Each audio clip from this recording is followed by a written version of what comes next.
pleasure of introducing the first pair that will come and share with you. They happen to be great experts when you look at and think about STEM. So I have come to the stage Chris Childs and Cathy Seeley.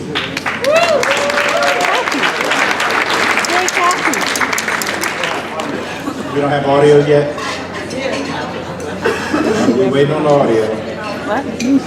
John, that other mic, give them a mic. Yeah. Forever young.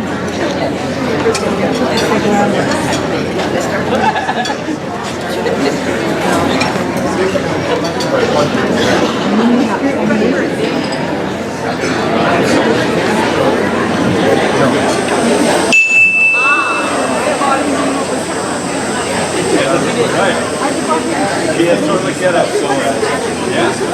Get up. You gotta look on. Did I mess something up? Oh, are you filming? Oh my gosh. Oh. Okay. I get the great pleasure of kicking off the gala tonight and introducing to you our STEM experts, Chris Childs and Cathy Seeley.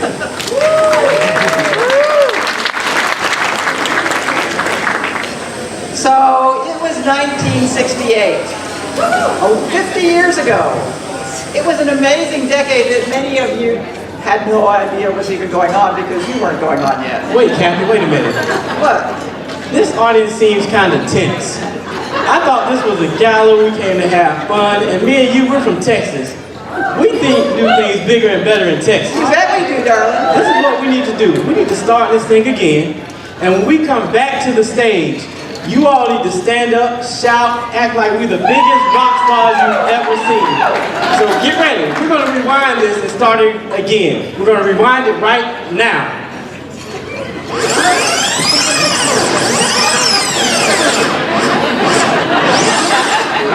All right, ladies and gentlemen, let's keep this gala on.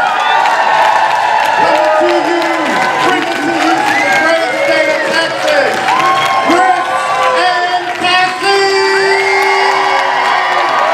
Get on your feet, let's go.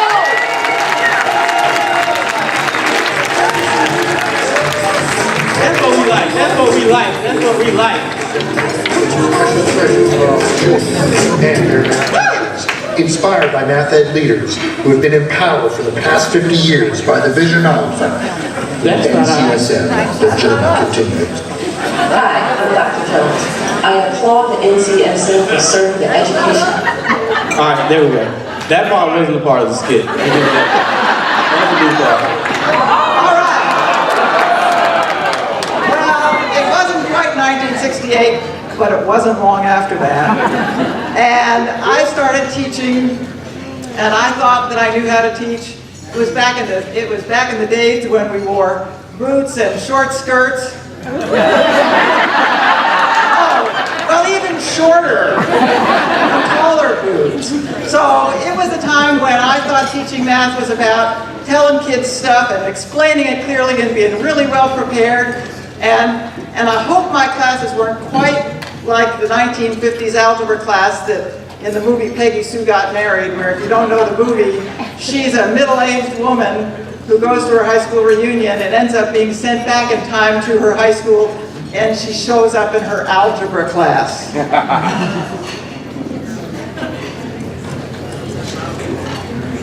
We lost audio again. Test. There's a test. Oh, there we go. I'll get this. Go back, go back. I'm sorry, Chris, he's so good at this. Peggy Sue, did you study for the test? Test. There's a test.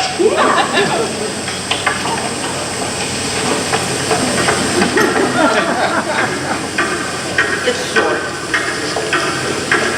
It just seems like it's All right, long. class, time's up.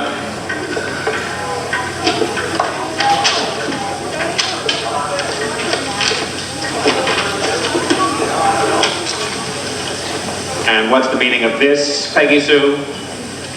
Well, Mr. Snellgrove, I happen to know that in the future I will not have the slightest use for algebra, and I speak from experience. All right. So, you know, I really wanted my students to learn well, and I cared about what they learned, and I wanted to know that they learned well, and I did it without standards. We didn't have those. I did it without those big, hairy, high-stakes tests. We had the Iowa Test of Basic Skills, but shoot, that wasn't even criterion reference, so it was all of it. You couldn't really prepare anything for that. It didn't matter what you taught. It was just about scaling your students out. And, you know, largely I just relied on my intuition and the book, and that seemed like it was good, and I tried to do it best I could, and I kept my students engaged with, oh shoot, you know what I don't have? My purple bag, oh shoot. Well, you all have to see this later, you can imagine it, because I brought props. Too bad about that. Anyway, I brought props. Too bad about that. Okay, so I kept them engaged with, I have in my prop bag a folding pocket tetrahedron, so you can always have one when you want one. I have in there a rolling tetrahedron, well that's for the next slide. I have a hexaflexagon, which really took me a lot of time this afternoon, so I'm really sorry I can't show you that one. And I did all kinds of math puzzles and cool stuff, because that's how I wanted to keep my kids engaged, because I knew math. Oh, look at this, my proximal line. Thank you, Stacy. So, here we go. This is going to be longer than 7 minutes now, Chris. It's not my fault. All right, there's my hexaflexagon, see, because it starts in 1s and 3s. Oh, there's 2s and 3s. And if you do like this, you get 4s. And if you do it just right some other way, you get something different. There we go, I got one coming, and it is 1s, and there's actually all 6 in there, and those are pretty cool. I'll be happy to email you those directions. But the really cool stuff is, you know, we used all kinds of stuff. I remember creative publications. With the puzzle worksheets, it said, you know, if you got all the answers right to your computation, it would spell out the answer to a riddle like, why don't you want to give an elephant a credit card? Because he might start charging. I was a junior high teacher, what do you expect? And I used adding machine tape for everything, because in those days we could talk about history of math, and Grace Burton taught me how to have students make a timeline of cool things that happen in math. And then I learned that you could do cartoons and stuff on adding machine tape. It's a great teaching tool. And then I discovered NCTM. Oh my God! And in the arithmetic teacher, I learned how to make this. This is one of the coolest things ever, but it's a rolling tetrahedron. It has a marble in it like a ball bear. My 7th graders made those, and the rest of the teachers in the school were really happy about that. And some of my kids got so excited, I had some that made it out of a bowling ball and masonite, and that was in the hallway, but that was a whole other thing. But you know, all those I did, remember those? Remember when we did compass and straight edge constructions with a compass and a straight edge? Yeah. Anyway, I found all kinds of fun stuff, and I went to great conferences, and I even started writing, and I was extremely young when my article, Metricating Painlessly, I made it go fast so you wouldn't notice the date too much. So then, I left the classroom, and I became first a teacher on special assignment at TOSA. Who's been a TOSA? You betcha, see? TOSA, then I got to be a math coordinator, and then I got to be director of math at the state level. And you know what you need when you leave the classroom and you become in a leadership position? You need NCSM. I am wearing a gold ribbon. I just want you to notice that. Barely, I might add. Barely in the gold category. Okay. I went to a conference, I heard Lee Stiff talking about using reading to teach to problem solving.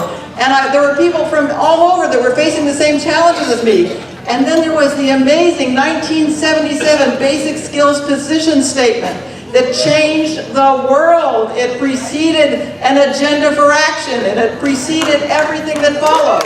Woo! Okay, so raise your hand if you helped write it. No, almost got you on that one, Valerie. All right. So, and I just kept getting inspired and moved through my career and all kinds of wonderful help along the way. And I have learned that, in fact, there are ways that we now can do it all better. That maybe engagement can come from the mathematics itself. if we teach it well. I kind of like to hope that maybe there's still some room for doing some compass and straight edge constructions and making hexaflexagons and doing some fun stuff. I hope we can, and maybe talking about the history of math a little. I hope we can do that some. But we know that engagement comes from the tasks we give. Glenda Lavin wrote that back in 1991 in the Professional Standards for Teaching Mathematics. And for all you youngsters who are the under 50 part, you better check that out. And that maybe we really can use math to open doors for every single student. And maybe there's even a way that we can start to right some of the wrongs and make things the way they ought to be.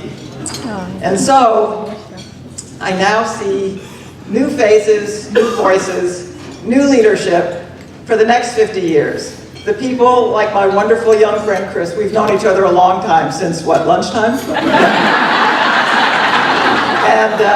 And his voice and others are going to lead us in a wonderful new direction. And so I'm excited about that. And as we think about this next 50 years, as we were going through this PowerPoint,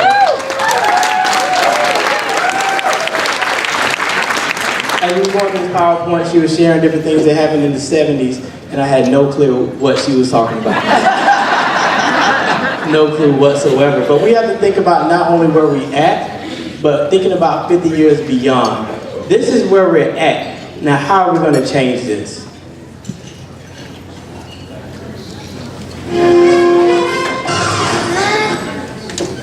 Not the way you're supposed to do it, Dad. They want us to do it. I don't know that way. Why would they change math? Math is math. Math is math. Now, we laugh, it's funny. It's a great clip from a movie that's coming out, shameless plug for Disney. But is math really just math? When we really think about it, we really think about the conversations we're having with our teacher leaders, the conversations we're having with our parents. Or can mathematics be used to change the world? That's a cheering thing. It should be used to change the world. As we think about how we're using mathematics and what we're preparing students for, one of the things we talked about in our session today is not about what you do, but it's about why you do it. And that became very real and relevant if we think about recently with the Syria bombing. There were 118 missiles fired at about a cost of $1.4 million each. That's $162 million. But for some reason, for $55 million, Flint still doesn't have clean water. So what are we doing in this room to change that narrative and to change that conversation? What world are we preparing our students for? Are we preparing them just to take some standardized test and say, hey, you got a 90, you got an 80? Or we're preparing them for the world they're going to face going forward? So what I did was took a look back in time from 1968 to 2018. Some people remember the TV on the left-hand side. We grew up with the floor model TV. If you go to my grandmother's house, she still has a floor model TV. But in her defense, the flat screen is on top of the floor model TV. But we think about how technology has evolved. You can literally hang your TV on a wall. Some of you have a TV in your pocket, your cell phone. Think about that change. Think about the change of everyone's favorite store in America, Walmart. Walmart started off as a small mom and pop store in 1968. Now you can go to Walmart and get everything. You can get groceries, you can get clothes, you can get your oil change, you can get new tires. I was out in Texas, they had snowmobiles on sale. I bought a snowmobile because it was on sale at Walmart. I got home, everybody was like, why'd you buy this? I said, Walmart, they have everything. I thought we needed one. It hasn't snowed yet where we live. But then when we look at the classrooms, Betsy DeVos got a lot of flack for the picture she tweeted because it was a standardized picture that she tweeted out. But this is a real classroom from Lake Wales, Florida in 1968 on the left. And this is a classroom from 2018 on the right. Think about how many of you in the last year have been in a classroom with standardized rows and columns in the room. Are we changing or are we evolving? At least in the 2018 picture on the right, we can say they do have iPads in front of them. But what are they even really using those iPads for? So in some ways, we've come a long way. We've come a long way with technology. We've come a long way with how we experience retail. But then there's still some ways we have yet to go. When we think about in 1968 what was going on with civil rights, women's rights. We're still marching and fighting those battles today. We got to think about, are we preparing students using mathematics to change the course of history? How can we do that in our classrooms, change the course of history with what we do? And not change the course of history with, hey, I got an idea. We're going to go outside, draw some lines outside, and measure them. Because guess what? We're outside. We're doing some real world things. Think about how many teachers you work with say we're going outside and they do the same thing you could have done inside. What's the point of going outside?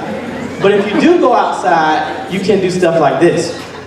Now you're engaging your students. You're giving them something to think about. You're making math real and fun for them.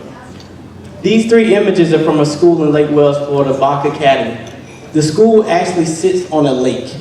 They have a boat for the school and they go out and do math experiments, science experiments on the actual lake. They do mock oil spills. They do different analysis on the lake. They've done weather balloons. They've done canoeing. Are we making it real and exciting when students want to come to school? Or are we just frustrating our parents like in the earlier video? We can use math to talk about healthcare. How does that affect each of us? Earlier we talked about drug abuse, the opioid crisis. Think about all the ways mathematics can be used to change the world. We think about gun violence. We think about, a lot of people are like, oh, those are touchy topics. What if you just talk about building a community garden so students have access to healthy food in the community? You can use math for that. So we can't say, I can't do this, I can't do that. We have to start thinking about how can we do different things.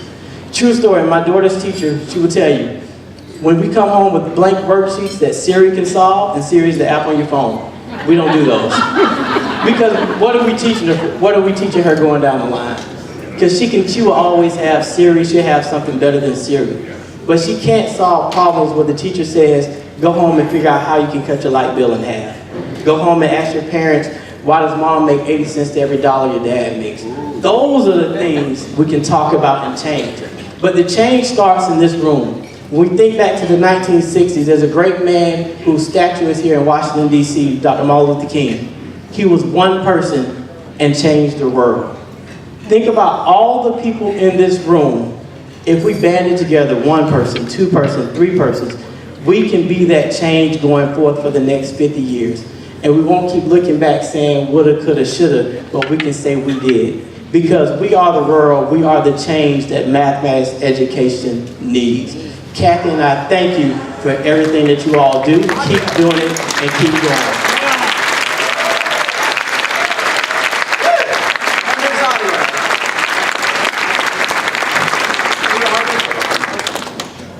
So, enjoy, eat. In about 15 minutes, we'll bring you another short show. Great. Maybe ones that can keep time.